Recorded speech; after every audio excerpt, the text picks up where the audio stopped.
Shalom Lekulan, shalom a todos os amigos do canal Teshuvá Total. Eu sou o Renato de Prinzo e você está conosco hoje para acompanhar mais um pedacinho da Torá que se inicia juntamente com um novo ciclo de leitura, um ciclo de leitura do ano 5783 das 54 porções da Torá. Então, nesse Shabat, se o Eterno assim permitir, Moré Haimson vai nos trazer um estudo maravilhoso na sexta após o pôr do sol até o sábado, no final do dia, no pôr do sol do sábado, nós teremos 3 estudos fantásticos dessa porção. Então você que está no caminho de Teshuvá não pode perder esse estudo, porque nós certamente aprenderemos muitas coisas novas nesse novo ciclo, né? Cada ciclo que a gente estuda, a gente aprende coisas novas, como se a Torá fosse recém-escrita para nós, para aprendermos coisas que numa leitura anterior nos passou desapercebido. Então, agora que você abriu o seu coração, vamos iniciar o estudo de Bereshit, que significa no princípio, né? No princípio é essa palavra, mas essa palavra também tem muitos outros significados, nós não vamos nos estender aqui, mas daria para fazer um estudo de muitas horas só com essa palavra Bereshit. Então, essa porção nos traz aqui, esse início. Bereshit bara Elohim et hashamayim ve'et haaretz.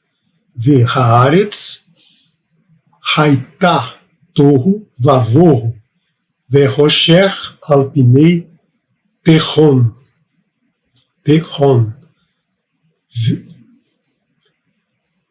O Ruach ve'Ruach Elohim meha refet alpinei Hamayim.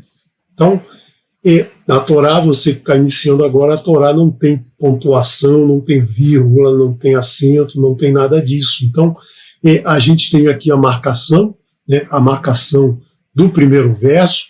Eu vou procurar trazer esse ano as marcações em hebraico, para que você se acostume com a sua Torá em hebraico, aqui uma letra Aleph que representa o número 1, né, pequenininho aqui do lado da primeira palavra, e aqui a tradução, né, que é justamente o primeiro verso. Então, o primeiro verso e o segundo verso normalmente não são separados, né? No princípio criou Elohim os céus e a terra era sem forma e vazia, e escuridão sobre as faces das águas. E o Ruach Elohim flutuava sobre as faces das águas. Então nós temos que entender que a Torá nunca trata de água, sempre trata de águas. Nunca trata de céu, mas sempre céus. Por quê? Porque é sempre o plural. Os céus têm muitas manifestações, né? Essa palavra céus e terra aqui, ela tem muita representação. Nós podemos aprofundar bastante isso, né? Na minha visão de físico, eu vou tratar céus e terra como espaço e matéria. No princípio, eu vou tratar como tempo, né? Mas representa também todo os céus, né? Os céus, as moradias dos mensageiros do Eterno, a terra onde vivemos, representa a nossa mente, nosso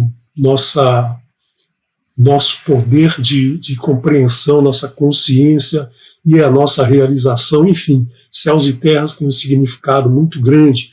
Também águas, né? Águas, nunca nós temos uma gota de água, tem muitas e muitas moléculas de água, então nunca se fala de uma água. Por quê? Porque a água também representa o ensinamento da Torá, que são muitos. Então, nunca também se fala de uma face, porque você pode ter várias faces, uma face no momento de alegria, no momento de tristeza. Se você falar que tem uma face direita e uma face esquerda, sempre são 2 faces. Então, a gente procura trazer a tradução ao pé da letra no sentido de interpretar o hebraico como ele é.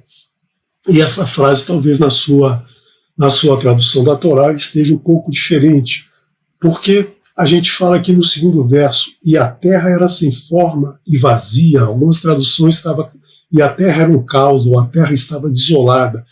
Na verdade, aqui a gente percebe que o Eterno criou os céus e a terra, e esse é o último momento que vai falar da criação dos céus. O Eterno não está preocupado em nos mostrar se o universo é fechado, aberto, se está em expansão, se está em contração, se tem milhões de estrelas ou se não tem estrelas. Ele não está preocupado com isso, né? Ele está preocupado apenas em nos localizar no universo. O que importa é o ser humano, é o desenvolvimento do ser humano, é a compreensão do ser humano. Por isso que ele fala de terra, e nós vamos ver esse detalhamento de como estava essa terra. Essa terra estava sem forma e vazia, no sentido de que poderia se colocar aí, poderia se desenvolver a vida, poderia se desenvolver qualquer coisa que o Eterno quisesse nesse momento, porque a terra estava pronta, né? A terra estava pronta, mas não estava habitada, não tinha nada, não tinha ninguém, poderia ser iniciado.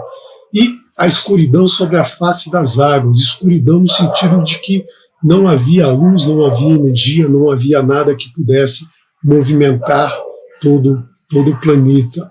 E o terron é uma palavra que a gente traduz por águas, mas na verdade são águas que estão no interior da Terra, não são águas superficiais, não é o oceano. Nós vamos ver terron no próximo período, no próximo ciclo não, a próxima porção quando se fala do Mabu.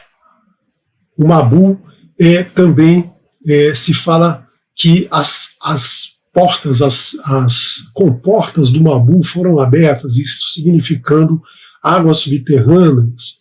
Quando a gente falar lá na frente em Shemos sobre a travessia, a abertura do Yansuf, também se fala em Terron. Quando a gente estiver no finalzinho novamente, em Devarim 8.7, quando o Eterno diz que deu uma terra boa, uma terra com fontes, e com fontes que se traduz normalmente por abismo, mas é uma fonte subterrânea, uma fonte de água subterrânea, né? Então nós temos aí nós temos águas subterrâneas dentro do nosso mundo. Essa palavra Mabu aparece 36 vezes no Tanar, né? E normalmente traduzida como abismo, mas não é abismo. E a palavra Ruach também é traduzida muitas vezes como espírito, mas não é o espírito, é o mover do Eterno, é a ação do Eterno, é a sabedoria do Eterno que faz com que tudo se movimente, né? Então, é muito interessante, a gente já vê que só um estudo rápido dessas duas frases a gente já conseguiu falar muito, né? A gente já conseguiu falar um pouquinho de muita coisa. Agora, nessa porção eu quero trazer para vocês um estudo de algo que mexe, que está na cabeça de muita gente durante toda a existência do ser humano, se questiona isso. Muitas religiões tratam isso de uma maneira, a ciência trata de outra maneira, e nós vamos ver nessa porção do Shabá, né, nós vamos ver um pouquinho mais sobre justamente a origem da vida, de onde vem a vida, né? Existe vida em algum outro lugar? Existe vida além da Terra? Existe vida nos outros, no universo? Né? Que a Torá não fala isso, a Torá não traz em nenhum momento a vida em qualquer outro lugar. A Torá só fala da vida na nossa Terra, né? Então, é uma questão que está na cabeça de muita gente, e eu quero hoje trazer para vocês um breve estudo, né, de uma visão fora da Torá, uma visão que a ciência nos traz sobre a origem da vida. E aí você tira no final as suas conclusões, né? Você vai ver aí você vai ter uma surpresa, né? Porque certamente você que está no caminho de Techuvá, você deve muitas vezes torcer o nariz para alguma informação científica sobre a origem da vida, mas você não precisa fazer isso, porque tudo que a ciência descobre, a Torá explica. A Torá e a ciência, elas não andam separadas. A ciência anda separada da religião, porque religião e ciência foram criadas pelo ser humano, né? Mas a ciência pode trazer um conhecimento que no final você vai entender que ele está junto da Torá, né? Diferentemente das religiões que trazem dogmas, trazem conceitos e preconceitos, que não é o caso da gente estudar aqui, da gente discutir. Mas quando você pensa na ciência, nos resultados da ciência, nos resultados comprovados, né, e comprováveis, esses você encontra um respaldo dentro da Torá. Então, vamos pensar aqui no nosso universo, né? O nosso universo, ele é muito grande. Você não tem noção do tamanho, né? Ninguém tem noção do tamanho do nosso universo. Ele vem sendo estudado nos últimos 130 anos, mais ou menos, depois do advento da teoria da relatividade. Muita coisa ganhou aí um impulso muito grande, né? Se estudou muito mais, a tecnologia desenvolveu aí sistemas de observação. Nós acabamos de lançar aí um telescópio, né? Um telescópio no espaço que custou aí 20 bilhões de dólares, uma coisa caríssima, mas que vai trazer muita informação para a ciência, né? E isso não é contrário à Torá de jeito nenhum, né? O conhecimento, o Eterno vai nos... Toda a sabedoria pertence ao Eterno, e ele, quando a gente precisa aprender um pouquinho mais, ele nos permite fazer esse conhecimento, né? E sempre corroborando o que a Torá nos traz. E qual é o tamanho do universo? O tamanho do universo medido em anos-luz, são 90 bilhões de anos-luz. O que é um ano-luz? Um ano-luz, como as distâncias, como os tamanhos são muito grandes, a gente usa uma unidade muito grande também para ficar com números pequenos. Então, um ano-luz é a distância que a luz percorre durante um ano terrestre, né? Então, a luz percorre uma velocidade, arredondando, de 300 mil quilômetros por segundo. Nós temos um ano de 365,25 dias, os dias têm 24 horas, as horas têm 60 minutos, os minutos têm 60 segundos, então se você multiplica 90 bilhões por isso, você vai ter uma dimensão de 8,5 vezes 10 a 23 quilômetros, ou seja, é muito grande. O que é 10 a 23? É uma notação exponencial para colocar 23 zeros aí depois desse 8,5. Né? Quando você leva um número ao quadrado, você multiplica 2 vezes 2. O número ao cubo, 5 ao cubo, é 5 vezes 5 vezes 5. Então, 10 ao quadrado é 10 vezes 10. 10 ao cubo é 10 vezes 10 vezes 10, que dá 1000. 10 a 23 são esse monte de zeros aí depois do 8,5, que é uma dimensão muito, muito, muito grande, né? E nessa dimensão de espaço, nessa dimensão de céus, né, nós temos aí estimado 170 bilhões de galáxias. Né? Galáxias é um conjunto de sóis e estrelas, né? O Sol é uma estrela, e planetas que orbitam, como o nosso sistema solar, mas são milhares dentro de uma galáxia. Então você vê aí que é um número muito grande, né? Se você contar aí o número de estrelas e planetas, vai dar realmente o que o Eterno cita para Avram, né? Muito maior que o número de grãos de areias que a gente tem em todas as praias do nosso mundo. Então, nessa dimensão muito grande, será que não existe um outro planetinha aí, ou muitos outros planetinhas com vida? Né? Isso preocupa muito os cientistas famosos, renomados, que tinham muito conhecimento, né, muita observação do espaço. Eles nunca aceitaram que só a Terra tem vida. Eles sempre acreditaram que é impossível que no meio de tantos planetas não exista um outro planeta que tenha desenvolvido uma vida orgânica como a nossa aqui na Terra. Então até criaram um sistema chamado SETI, Searching for Extraterrestrial Intelligence, um sistema de busca de inteligência extraterrestre. E eles descobriram, sabe quantos planetas? Eles ficaram 50 anos vasculhando o espaço para todos os lados, e aí pegando informações, rastreando sinais que para ser reconhecido como um sinal inteligente deveria ter números, né? Uma sequência de números primos, por exemplo, 1, 2, 3, 5, 7, 11, 13, 17, 19, né? E por aí vai.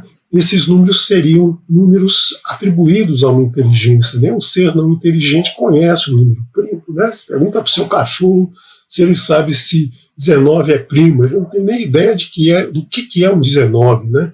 Então, eles procuraram esses sinais, isso foi objeto de filmes e a mídia aí produziu um monte de coisa, mas eles descobriram exatamente nenhum, né? Esse programa foi até desativado porque em 50 anos não observaram nada. Então, estão aí procurando de outras maneiras achar alguma coisa. E como que pode, então, nesse tanto de coisa, só o nosso planetinha aqui, o nosso planetinha aqui, no meio desse universo tão grande, com galáxias, com galáxias imensas, com milhares de planetas, a gente não ter aí mais um planeta habitado? Por que a Terra tem essa preferência, né? Nós não vamos saber nunca isso, nós não vamos saber nunca por que a Terra é assim. A gente só sabe que a Terra tem dezenas de parâmetros que favorecem a existência da vida. Muitos planetas existem, mas nenhum deles tem mais do que 2 ou 3 padrões aí, parâmetros que poderiam sustentar a vida, né? Então, é importante a gente pensar assim, poxa, nós aqui estamos num planetinha que é o terceiro de um sistema solar, de um Sol que é um Sol de categoria G, ou seja, de quinta categoria, né? A categoria começava com C, D, E, F, G, né? São 5, né? Vai guardando esses números aí que a gente vai falando, porque eles são importantes dentro do estudo da Torá. De uma quinta categoria que foi dada em função do tamanho, da temperatura do Sol, do tamanho do Sol, né? E depois que chegaram no G, descobriram que existem menores, e aí colocaram o A e o B depois do G. Mas o nosso Sol não é um Sol fantástico, não é nada disso, é simples, né? O nosso sistema solar, diríamos assim, um sistema bem simples, passaria desapercebido, né, no universo, né? Então, é muito interessante que a gente está aí nesse planetinha, um planetinha que, visto um pouquinho de longe aí, tem fotografias de satélites que foram lançados, você nem percebe o nosso planetinha aí no meio dessa imensidão de estrelas, né? Então, por que a gente está aí com vida nesse planeta, né? Qual é a origem da vida nesse planeta? Como que a vida apareceu nesse planeta? Você já deve ter se perguntado isso, seu filho deve perguntar isso para você, seus amigos devem discutir muito isso, né? De onde apareceu isso? Como é que apareceu isso? As religiões têm explicações, né? As várias religiões têm explicações, tem formas de aparecer a vida, e a ciência também explica o surgimento da vida aí segundo parâmetros científicos, né? Mas dogmas e restrições, tanto das religiões como da ciência, não permitem ter uma discussão clara, e essas duas áreas são inimigas, né? O que a ciência descobre, o religioso não quer saber. O que o religioso acha, o cientista não quer saber. E é gozado que tem cientistas religiosos que na ciência trata de um jeito, na igreja trata de outro, na sua agremiação, na sua associação, na sua congregação, trata de outra maneira, né? Tem como se fosse aí duas camisas, uma hora veste uma camisa, é cientista, outra hora troca a camisa, veste outra, é um religioso, e aí os pensamentos, as decisões são diferentes. E desde os anos 1800, né, do século XIX, muito desenvolvimento teve a ciência, principalmente na área de biologia, de química, e aí se apresentou alguns pensamentos chegaram e deram a entender que poderia ser resolvida essa questão da origem da vida, né? Então, essas observações que foram feitas, e aí o cientista faz a observação, e aí discute o que pode acontecer, se foi assim, começa a pensar e traçar situações, cenários, e que se foi assim, então aconteceu isso, foi assado, aconteceu aquilo, então isso poderia ter assim, porque, enfim, várias ideias aí que apareceram, mas o que estava por trás é que, num determinado instante qualquer, a vida surgiu. Átomos inertes, né, que é a matéria criada por Elohim, Bereshit bara Elohim et Hashamayim ve'et haaretz. Esse haaretz são os átomos criados no universo, que fazem parte de toda a matéria do universo. 2 átomos, 3 átomos, 20 átomos, não sei quantos átomos aí, se juntaram e falaram assim um dia: vamos fazer uma vida, vamos ter vida, né? Sabem que átomo não pensa, átomo não tem inteligência, não tem conceito, não tem nada, né? Então eles não poderiam fazer isso, mas os cientistas acharam que em algum determinado momento, em alguma condição especial, apareceu a vida aí por acaso, né? Como é que é isso?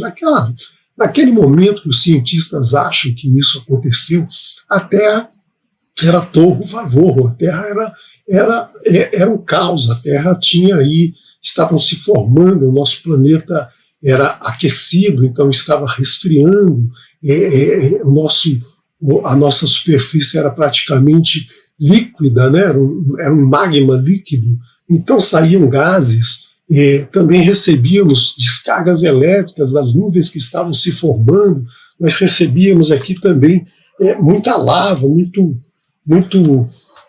muita lava de vulcões, nós recebíamos aí muita radiação do espaço, então tudo isso poderia ter em algum momento gerado a vida, mas isso também tudo poderia ter destruído essa vida no mesmo instante em que ela fosse criada. Então, pensar nisso é realmente ter muita fé, né? Porque eu acho que o cientista é uma pessoa que tem muita fé, ele acredita em algo que ele não consegue ver, que ele não consegue visualizar, que ele não consegue observar.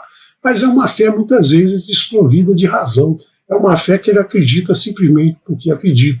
E quando um cientista renomado fala isso, né, a vida nasceu do acaso, 2 átomos se juntaram e fizeram uma molécula viva. Então, quando um cientista fala isso, as pessoas acreditam, assim como as pessoas acreditam nas palavras de muitos religiosos, né, porque não querem pensar, porque não querem ler a escritura. Um cidadão comum ouve um cientista renomado, prêmio Nobel, alguém que tem aí um reconhecimento mundial falando alguma coisa, e aí o que ele faz? Acredita, né? Ele não vai estudar, não vai procurar ler, não vai fazer as contas, e aí simplesmente acredita. É uma fé sem razão, é uma fé, o Maria vai com as outras, né? Alguém está falando, eu vou aceitar isso, porque senão eu vou ser passado por otário, por idiota, por inculto. Então eu vou aceitar isso aí que estão falando, que isso aí é o que está na moda, né? Então é isso aí que as pessoas estão falando. Então, com essa mentalidade, o que aconteceu? Muitas explicações que estão na Torá foram esquecidas, porque, infelizmente, né, as religiões usam a Torá, tudo pode ser usado para o bem e para o mal. Nós vamos ver aí no próximo Shabbat, nessa porção Bereshit, né, nós vamos ver isso, né, tudo tem um lado bom e um lado ruim. E a própria Torá pode ser usada tanto para o bem quanto para o mal. Podem se pegar trechos da Torá e se explicar coisas estapafúrdias, né, fazer uma tradução aí que leva a pessoa para pecados que não existem, para comportamentos que não devem ser adotados, mas que se diz que deve ser adotado, enfim. Né? Então, com isso, as pessoas passaram a acreditar nessa ciência, mesmo que a ciência não tenha provas disso, porque você não consegue provar nada de que tenha acontecido naquele momento lá atrás, há 3 bilhões, 3,5 bilhões de anos atrás, você não tem noção do que aconteceu, você não tem nenhum registro, você não tem nenhum documento escrito, você não tem nenhum sinal na pedra, né, porque tudo era lava, não tem nada que mostrasse o que acontecia, isso tudo é especulação nossa, essas fotografias não são tiradas na época, não tinha ninguém com celular lá para tirar essas fotos, isso tudo é o que a gente imagina, né, pelos estudos, pelo desenvolvimento de um planeta, como é a geologia, permite que a gente faça essa aproximação, mas a gente não tem ideia do que seja isso, né? E achar que a vida veio do acaso é algo fantástico, né? Algo que extrapola qualquer conhecimento. Porque o que é o acaso? Né? O acaso é um elemento, justamente um elemento desconhecido,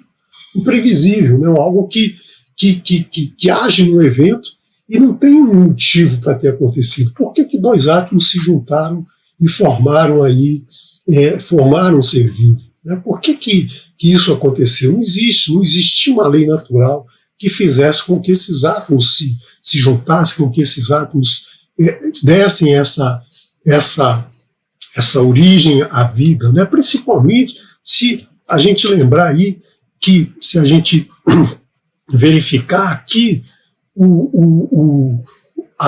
nós temos no nosso mundo hoje cerca de 8 milhões de espécies. Já tivemos muito mais. A gente acredita hoje, os cientistas acreditam que hoje a gente tem 40% do que já existiu em todo o nosso mundo. Nós temos vegetais, animais, nós temos seres variadíssimos, um monte de espécies aí que surgiu e não pode ter surgido desse acaso, né? Então, como é que isso apareceu? Como é que isso surgiu, né? O nosso habitat, a nossa terra, ela tem características muito especiais. A gente tem aqui alimento em abundância para todos esses milhões de espécies, para todos os milhões de seres dessas milhões de espécies, né?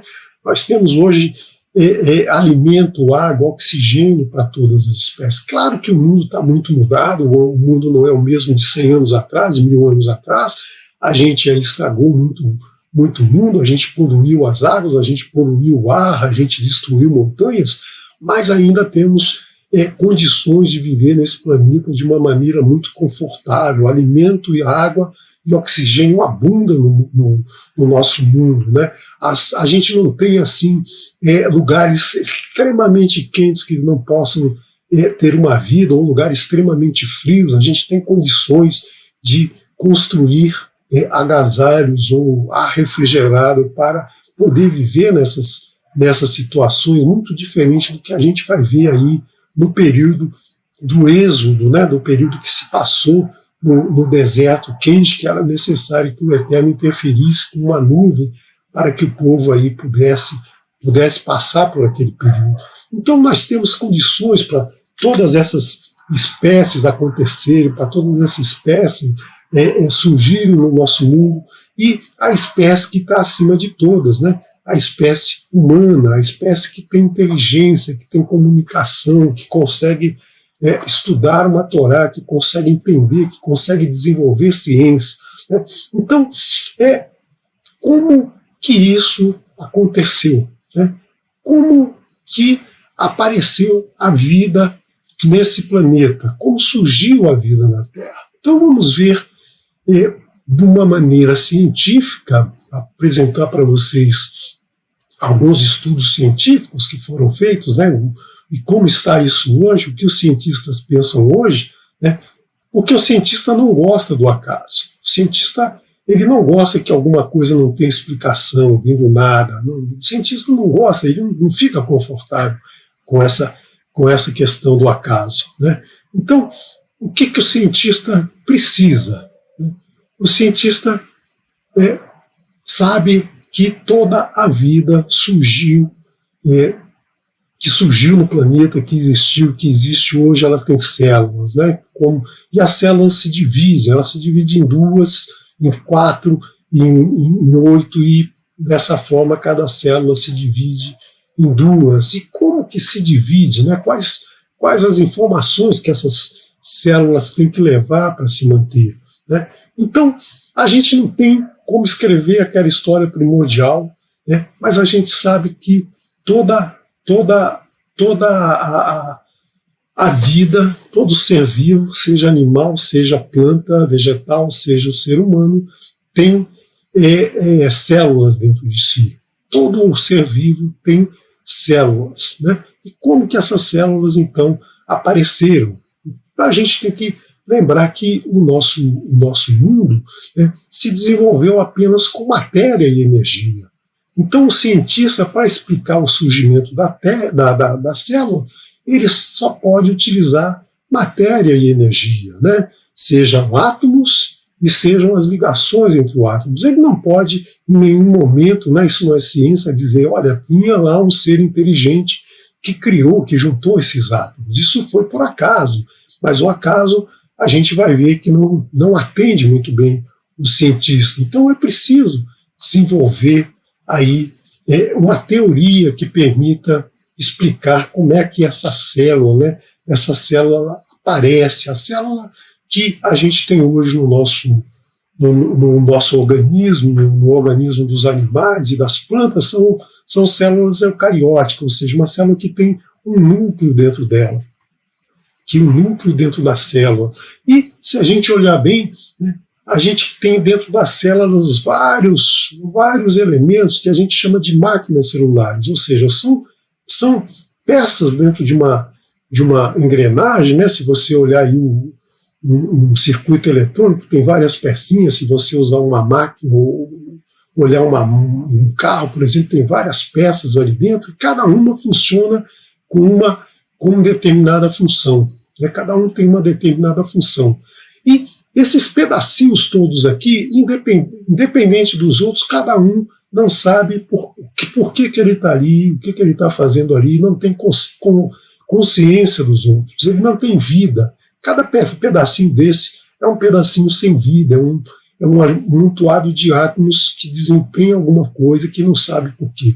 Mas quando você coloca todos juntos, quando estão todos juntos dentro da célula, essa célula tem vida. Tem vida quer dizer que ela cresce, ela se alimenta, né? Cresce, ela se reproduz, ela guarda informação, ela transfere informação quando se divide e também elimina o que é excedente das suas necessidades e morre. Então, a célula nasce, cresce, se reproduz e morre como qualquer outro ser vivo, né? E é interessante notar que dentro das células a gente tem muitos mecanismos, né, mecanismos complexos que fazem seu trabalho, todos boiando dentro de um líquido. Essa célula ela tem um líquido e todo esse líquido ele está envolto por uma casca, né, uma caparote, uma capará que é uma capa, que é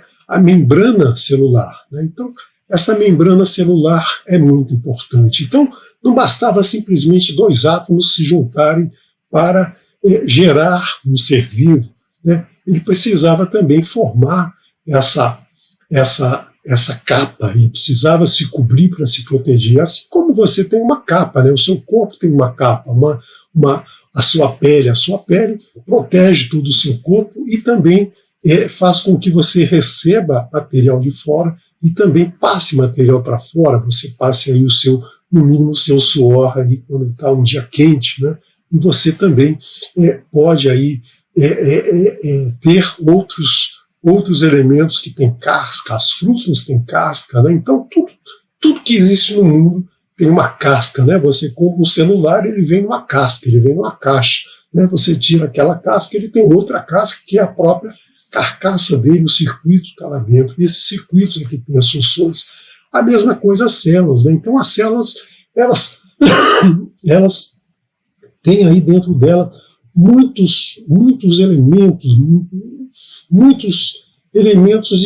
um dos elementos muito importante é a proteína, né? A proteína, ela guarda a informação da célula, ela se movimenta dentro da célula, ela tem um código genético da célula, ela tem o que a gente conhece como DNA da célula. Então, eles se encaixam de forma adequada, eles conseguem se comunicar, criar pontes aqui para se comunicar com outras áreas dentro da própria célula, e aí eles têm essa membrana por onde transfere material para dentro e para fora, né? Então, é muito interessante a complexidade de uma célula. Então, se a gente pegar, por exemplo, um exemplo de célula aqui, que é a célula, o glóbulo vermelho, o que está no sangue, a vida está no sangue. Por quê? Porque é aqui que se transfere toda a informação por todas as células do nosso corpo, né? Então, se você pegar um glóbulo desses aqui, né, e ampliar ele 500 mil vezes no microscópio, você vai observar 280 milhões de proteínas hemoglobina. Tem muita proteína dentro de apenas um glóbulo, né? Um glóbulo, são coisas pequeníssimas, né? Cada uma carregando oxigênio que vai alimentar a célula. E cada proteína é formada por centenas de células menores chamadas aminoácidos. Então aqui, se você pegar um glóbulo vermelho, ele é muito pequeno. Se você olhar dentro dele, ele tem 280 milhões de proteínas, e elas ainda são formadas por coisas menores chamadas aminoácidos, né? E os aminoácidos, eles são de 22 tipos. 22 tipos, olha esse número aí. 22 tipos de aminoácidos diferentes no nosso organismo. Todo organismo vivo tem 22 aminoácidos, sendo que 20 estão no código genético. 2 são incorporados por mecanismos especiais. Um deles foi descoberto em 1960, é a selenocisteína, e outro em 2002, ainda estão em estudo, a pirolizina, mas os outros 20 já são bem conhecidos. Eles têm estrutura, eles se formam, esses 20, em estrutura bem característica, bem distinta, né? E cada molécula dessas, né, permite formar 100 mil tipos diferentes de proteínas. Então, se você pensar que nós temos 22 letras no alfabeto e você conseguiu formar 304.805 palavras na Torá, né? Então, se você consegue, letras na Torá, desculpe, você tem 300 e tudo formado com essas 22 letras, você tem uma quantidade de informação muito grande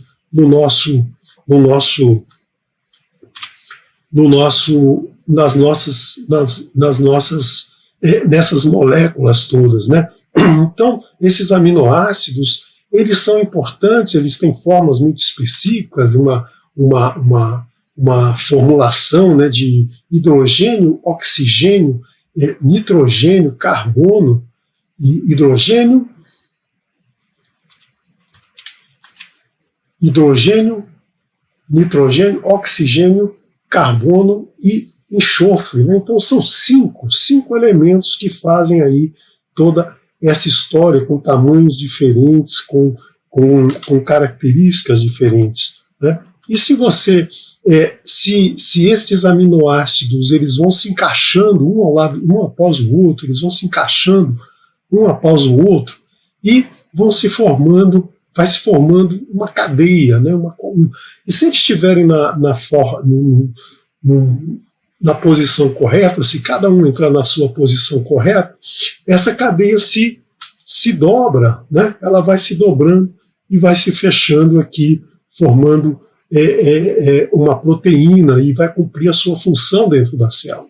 E é interessante que quando ela entra aqui, ela não sabe o que tem antes dela, ela entra na posição dela corretíssima, né, na posição certinha dela. Se ela entrar numa posição, por exemplo, se essa aqui entrar antes dessa aqui, babau, essa proteína não vai se formar, né? Então a célula é destruída. Então tem uma sequência muito certinha para essas células se formarem, né? Então a célula viva mais simples de todas, né? A célula viva mais simples de todas tem 300 tipos diferentes de proteínas, né?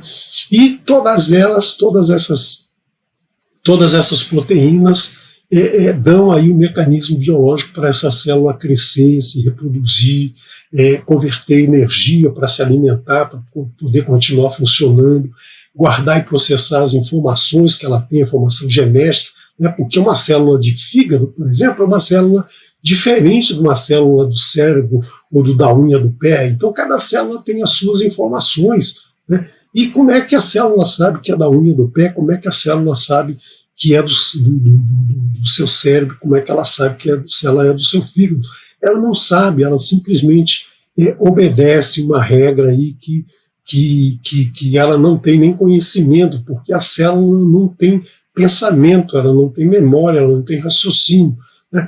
Então, se a gente pensar que uma célula se juntou, se formou por acaso, essa primeira célula que se formou, ela tinha que ter todas essas características, ela tinha que se formar dessa maneira, não podia ser simplesmente dois átomos se juntam e aí 1 milhão de anos depois se junta mais um, não pode ser assim, né? Tinha que se juntar tudo no mesmo momento para poder para poder essa célula se desenvolver. Mas essa ideia, esse conceito, né, que isso se formou dessa maneira, parece plausível, né? As células se juntaram, os átomos se juntaram e formaram dessa maneira. Mas a gente tem que entender que naquele momento daquela Terra primitiva não havia condições para isso sobreviver, não existia essa possibilidade, porque mesmo as energias utilizadas para se promover essa criação da célula iria destruir essa célula, né? E as células elas têm essa complexidade, ela não pode ser mais simples do que a célula mais simples. Por quê? Se a célula não tiver esses componentes, ela morre, ela não pode simplificar mais do que um determinado ponto, ela tem que ter todos esses elementos internos dela, né? Então, vamos tentar entender como é que seria essa primeira célula, né? Como é que seria essa primeira célula que foi criada, né? Então, ela precisa ter essa proteção, essa membrana celular para protegê-la do ambiente externo, para receber alimentos, para eliminar excesso, deve permitir a passagem desses nutrientes, né? Ela guarda as informações, que estão dentro, que ela tem, né? Então, isso tudo é formado em fábricas internas das células que são chamadas em ribossomos, né? Que são, então, que convertem toda a informação da célula nas cadeias de aminoácidos e proteínas, né? E a célula, então, chega um momento que ela se replica, né? Tudo que ela tinha dentro dela, ela passa a se replicar e formar futuras células que são iguaizinhas a ela, né? Então, todos os seres vivos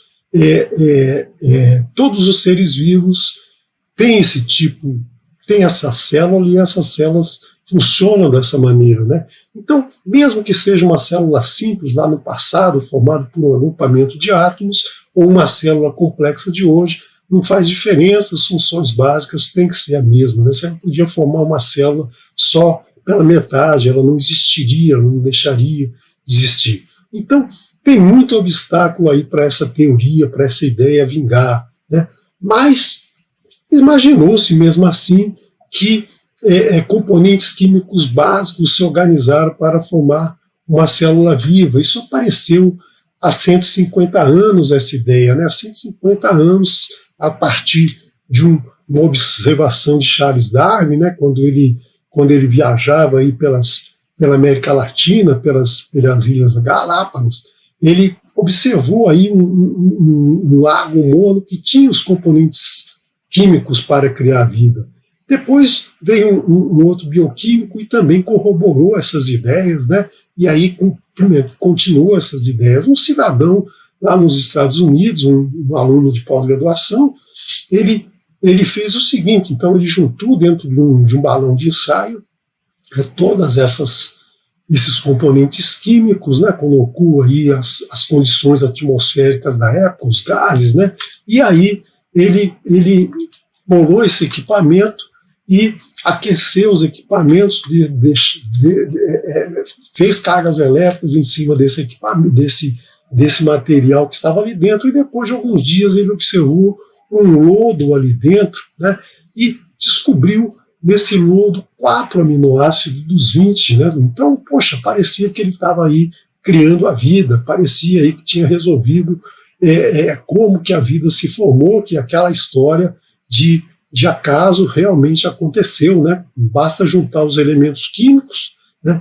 Basta juntar tudo ali dentro de um tubo de ensaio e fazer uma descarga elétrica daquelas que acontecia lá no início da vida, quando a Terra ainda era sem forma e vazia, né? E aí a vida apareceu. Só que perceberam o seguinte, né, que os gases que ele usou não eram corretos, que 4 aminoácidos só não eram suficientes, enfim, esse experimento aí foi um experimento fracassado. E adicionado a isso, a gente tem que lembrar o seguinte, ele juntou tudo num lugar só, né? No passado a gente não teria lá o Stanley Miller juntando os átomos para fazer dar certo, né? Isso tinha que acontecer por acaso mesmo, né? Então, depois aí tentaram repetir esse experimento e já há muito tempo que ninguém pensa mais em criar vida, né?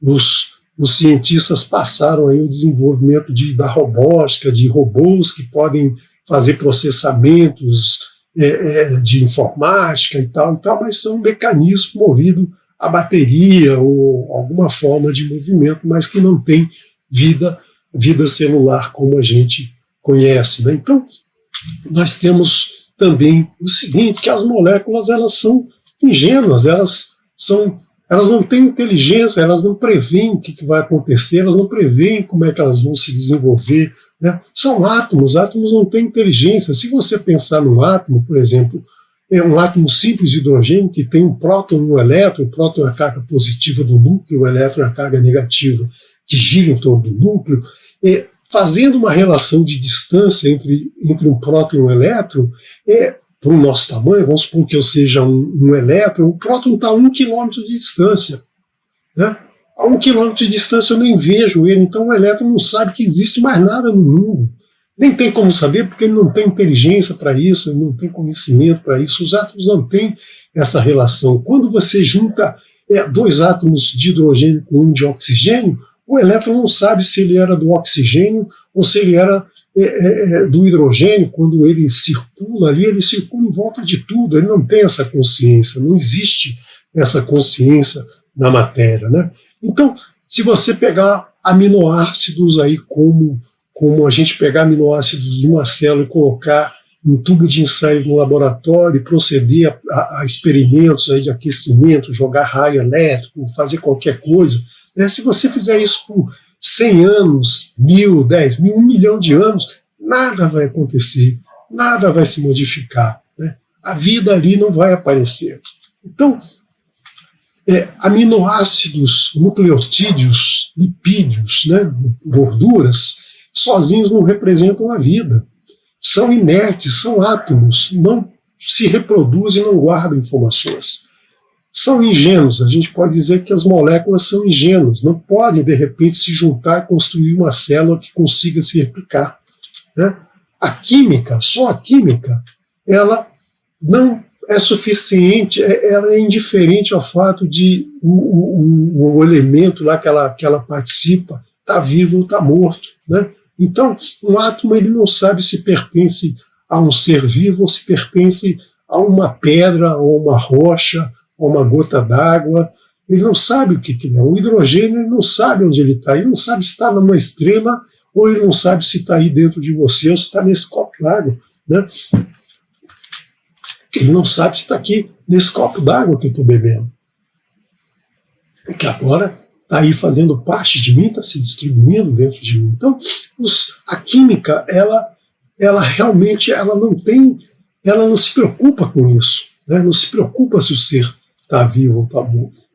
E aí veio a seleção natural, né? Seleção natural foi importante aí esse movimento que separou a ciência da religião, morreu gente, debates e tal, e muita gente hoje acredita numa coisa ou acredita no outro, evolucionismo, religião, e se esquece que nós todos estamos falando a mesma coisa, né? Quando você tira a religião e tira o radicalismo dentro da ciência, você está falando da mesma coisa, porque a seleção natural, ela não diz de onde vem a célula.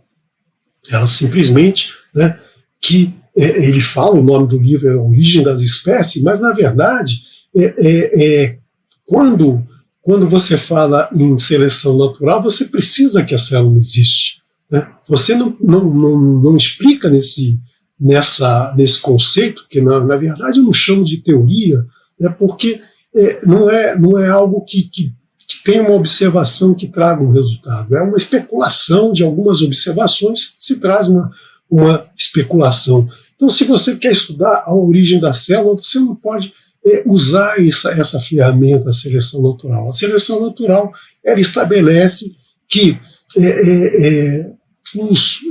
as espécies, elas procuram uma melhoria, né? E aquele que mais se adapta ao ambiente que ele vive, ele sobrevive, ele vai vencer as dificuldades para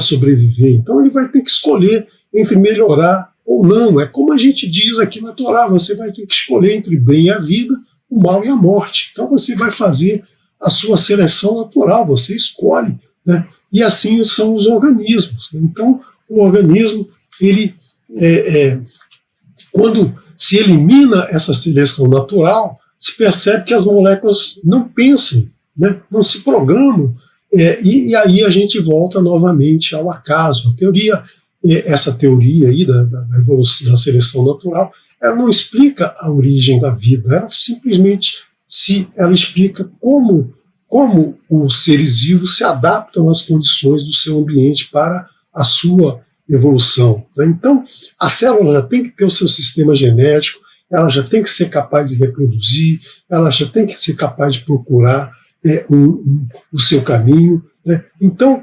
é muito importante a gente entender esses conceitos, porque senão as pessoas acabam se degladiando, achando que é a religião ou é a ciência que explica, né? Darwin propôs isso. Não, ele não propôs isso, nessa proposta não é isso, é uma observação em que os seres buscavam uma melhoria, e os seres que buscavam melhoria dentro do seu ambiente, eles progrediam e os outros não. Mas ele não dá em nenhum momento como isso aconteceu, como a primeira célula apareceu, né? E uma outra coisa que a gente tem que pensar quando a gente está falando em acaso é justamente a aproximação da matemática, né? Quando você está falando de situações de acaso, você tem que falar de probabilidade matemática. O que é a probabilidade matemática? É você estabelecer se uma coisa acontece ou não dentro daquelas condições. Então, como assim? Vamos pegar uma moeda, você joga uma moeda para cima, né? A moeda tem dois lados, ou vai cair um lado para cima ou vai cair o outro. A gente chama de cara ou coroa. Então vamos pegar uma moeda e jogar para cima, né? A probabilidade dela, quando ela cair, se der cara para cima, é igual a 1/2. Por quê? Porque ela pode cair com um ou com o outro, são 50%, né? 50% de chance. Se você jogar duas moedas, você vai ter uma para cima e outra para baixo, ou essa para baixo, essa para cima, ou as duas para cima, ou as duas para baixo. Então é 1/4. Se você tiver 3 moedas, é 1/2 vezes 1/2 vezes 1/2. E se você tiver mais e mais moedas, você vai dividindo por 2. Essa é a probabilidade de todas elas caírem com a cara para cima, né? Então, se você tiver 10 moedas, é 1/1024, ou seja, menos de uma chance em 1000. É por isso que ninguém ganha nos dados, ninguém ganha um cara ou coroa, né? Quando você vai aí num cassino, você tem uma grande chance de perder dinheiro. Por quê? Porque é uma probabilidade de acontecer, vai se reduzindo cada vez mais, né? Jogar na loteria é cada vez mais difícil. Pode cair um número, pode cair um outro, são 50 números, então o negócio vai ficando cada vez mais complicado, né?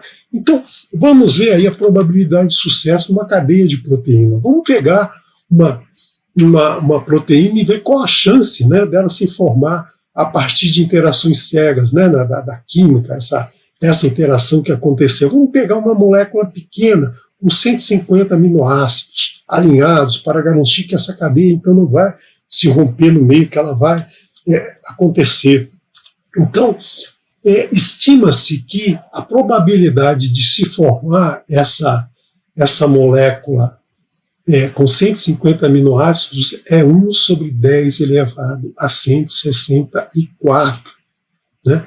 Então, isso, para se formar isso é maior do que o tempo estimado de vida do universo. Para você formar né?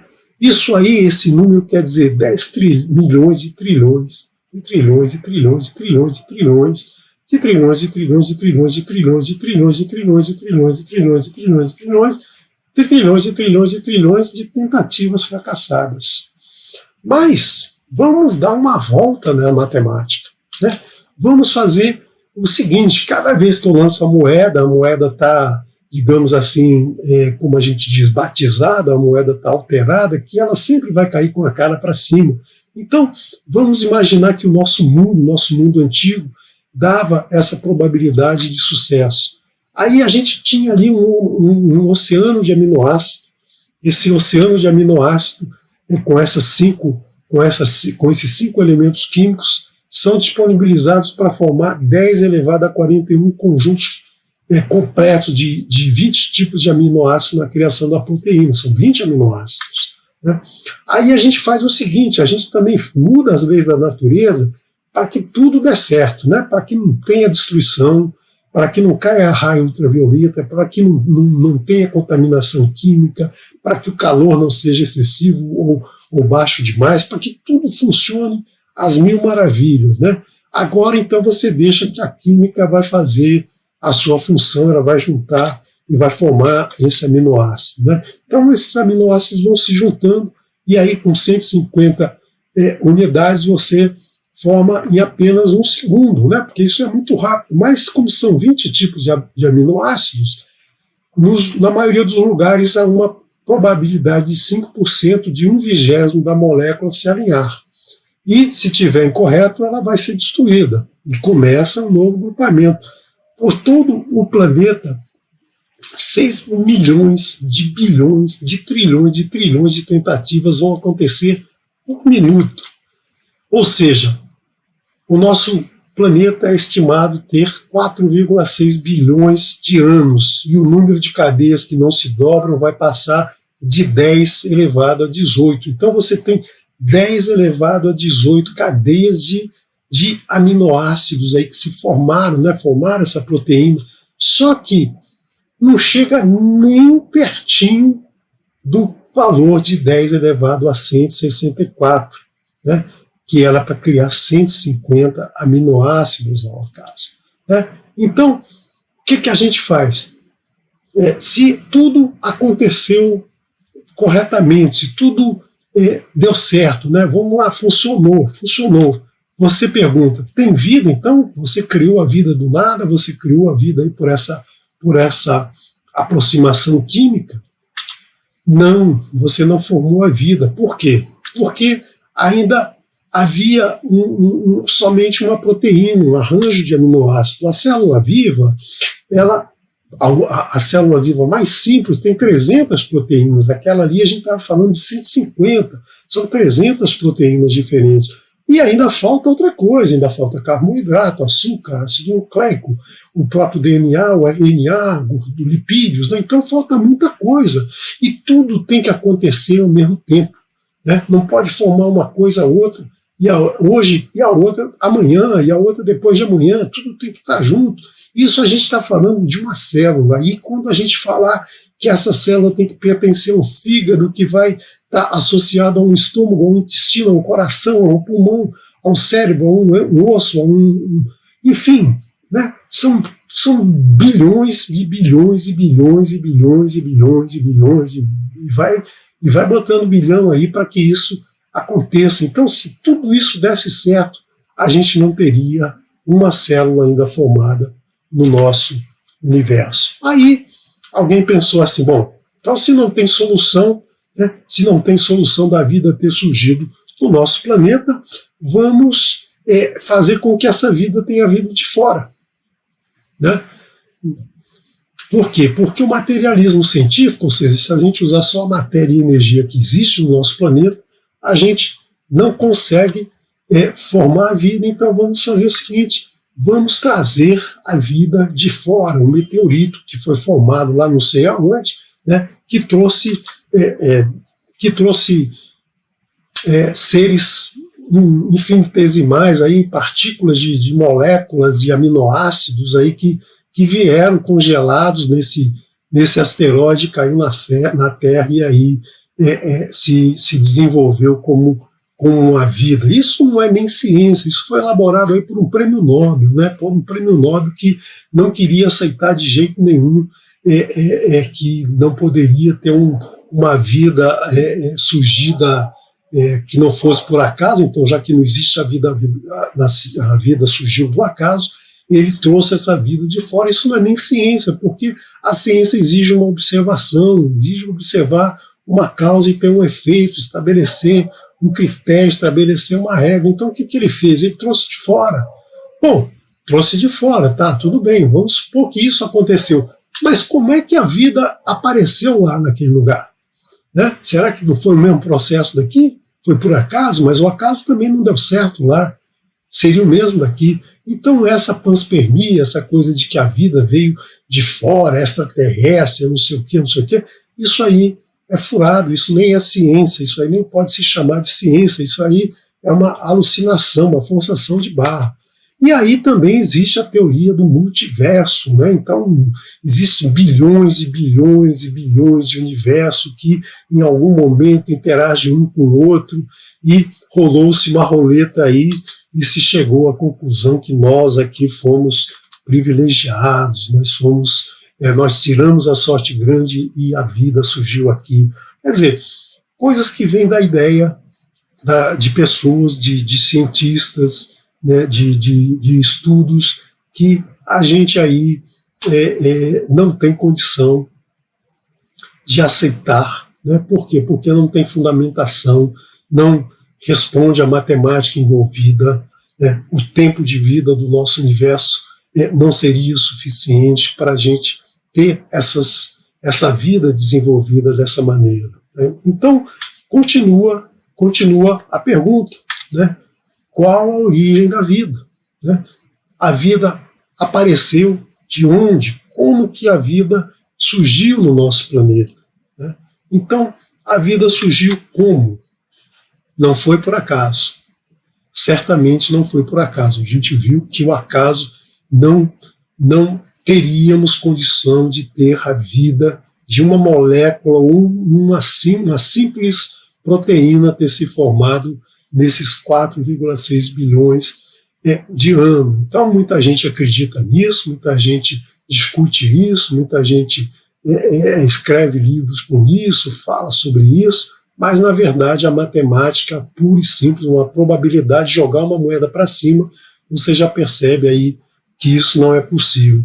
Então, qual é o estágio atual da ciência? A ciência chegou ao ponto de que há um desenho inteligente, alguma inteligência criou a vida.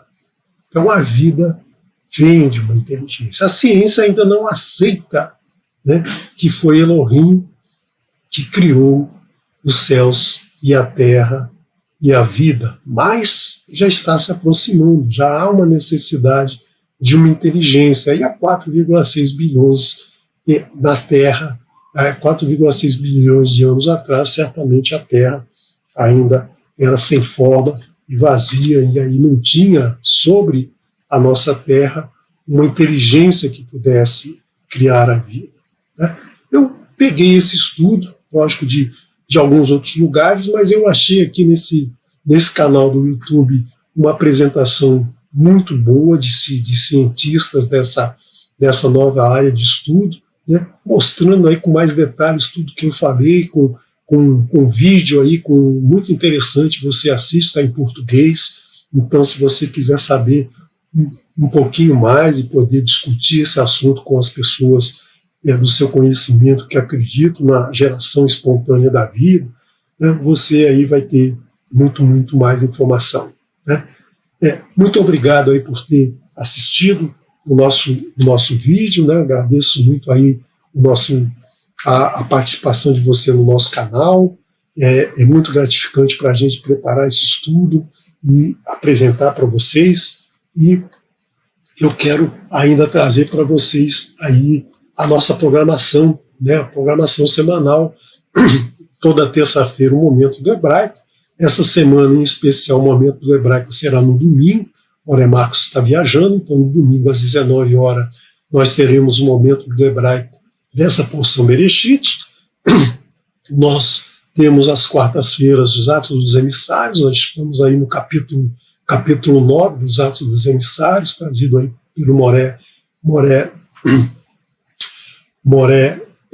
Heimson, diretamente de Manaus, e nós temos aí às quintas-feiras o pedacinho da Torá, e no Shabat, ao pôr do sol, na sexta-feira, nós temos o estudo do Kabbalah Shabat, a abertura do Shabat, e no sábado nós temos 2 encontros, o Shaharit às 10 da manhã e o Arvit à tarde. Shalom, shalom. Quero deixar com vocês agora a música Pan Hayu, da dupla Apavarim, Suburbanos. Shalom, shalom. E nos encontramos amanhã após o pôr do sol.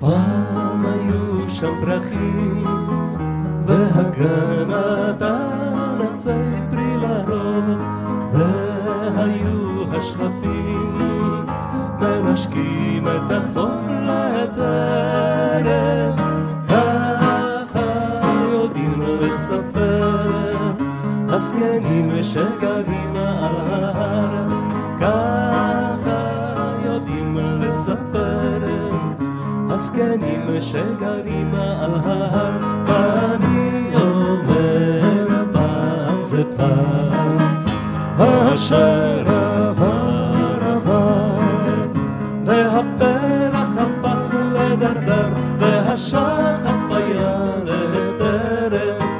ואני אומר פעם זה פעם אשר עבר עבר, והפרח הפך לדרדר והשחף היה לטרף.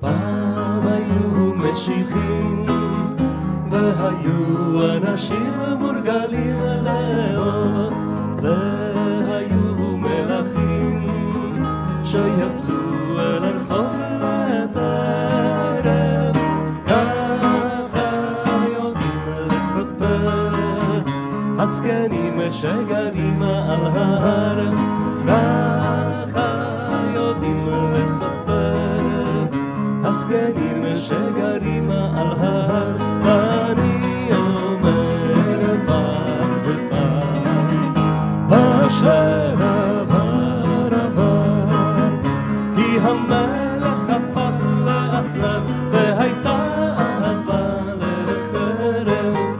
ואני אומר פעם זה פעם אשר עבר עבר, כי המלך הפך לאכזר והייתה אהבה לחרב. היה בדה בדה והיה דה בדה, והיה בדה בדה והיה דה בדה, והיה בדה בדה והיה דה בדה, והיה בדה בדה בדה בדה בדה בדה בדה בדה בדה בדה